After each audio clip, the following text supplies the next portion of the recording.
مسئلہ اس میں یہ بیان ہوگا کہ میت کو قبر میں کیسے داخل کرنا چاہیے۔ عمومی اعتبار سے لوگ اس میں وہ غلطی کرتے ہیں، غلطی کا شکار ہیں۔ امام ابو داؤد رحمۃ اللہ علیہ اس کے اوپر باب قائم کرتے ہیں، باب فی المیت، باب ہے میت کے بارے میں، یدخل من قبل رجلیہ، کہ اس کو داخل کیا جائے گا اس کے پاؤں کی طرف سے۔ اس کا طریقہ کار میں بتاتا ہوں۔ امام ابو داؤد رحمۃ اللہ علیہ کہتے ہیں کہ حدثنا عبید اللہ بن معاذ، عبید اللہ بن معاذ دونوں باپ بیٹا سکے ہیں، اور یہ اپنے والد سے روایت کرتے ہیں۔ وہ کہتے ہیں حدثنا شعبہ بن الحجاج سکے ہیں، ان ابی اسحاق، ابو اسحاق عمر بن عبداللہ السبیعی سکہ ہیں، سکہ ہونے کے ساتھ ساتھ مدلس ہیں۔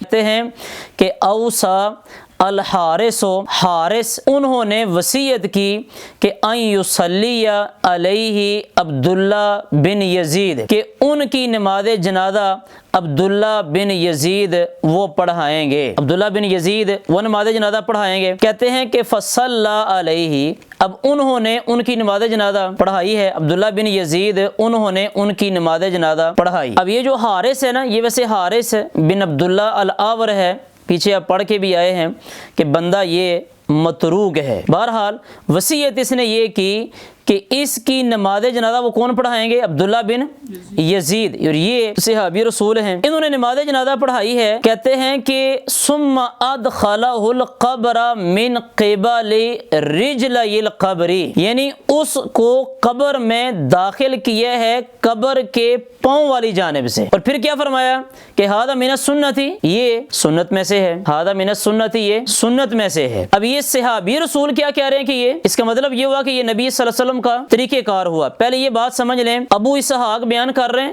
اور ابو اسحاق سے کس نے بیان کیا؟ ابو اسحاق سے امام شعبہ بیان کر رہے ہیں، اور ابو اسحاق سے جب امام شعبہ بیان کریں تو ابو اسحاق کی تدلیس یا آنا وہ نقصان دہ نہیں ہوتا، لہذا یہ روایت وہ سما پر محمول ہوگی، لہذا اس کی سند بالکل صحیح ہے۔ اتنا مسئلہ سمجھ آ گیا۔ اگلی بات یہ کہ میت کو قبر میں کیسے داخل کرنا چاہیے۔ عمومی طور پہ ہوتا ایسے ہے، عمومی طور پہ معاشروں کے اندر یہ غلطی ہوتی ہے کہ قبر کھودی ہوئی ہے اور بالکل قبر کے سامنے میت رکھی جاتی ہے، ایسے ہی ہوتا ہے نا۔ ہونا یہ چاہیے کہ جہاں پہ آپ نے قبر کھودی ہے اس قبر کی پاؤں والی جانب کی اوپر میت کی چارپائی رکھنی چاہیے۔ میت کی جو قبر ہے اس قبر کی پاؤں والے، یوں سمجھ لیں کہ یہ اگر قبر ہے تو بجائے یہ کہ ہم میت کو سامنے رکھیں، میت کس جگہ پہ رکھیں گے؟ اس طرف پہ رکھیں گے، اور وہاں سے ٹھیک ہے کہ وہ مشکل ضرور ہوگا کہ میت کو اٹھا کے وہاں سے اس طرف پہ لے جایا جائے گا۔